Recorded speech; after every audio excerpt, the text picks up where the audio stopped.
Okay, hello everyone. Here I want to provide a tutorial on how to create a new profile on Amazon Shopping app on an Android device. Okay, let's go to the tutorial. First thing first, go ahead and open Amazon application on your device. Well, after that here you can click profile icon at the bottom.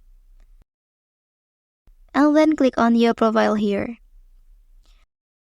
Okay, after that here you can click add profile. And then enter your new profile name, photo, and then click create.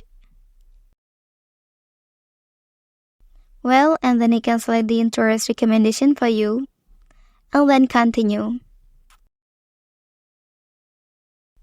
Okay, and then your new profile is successfully created.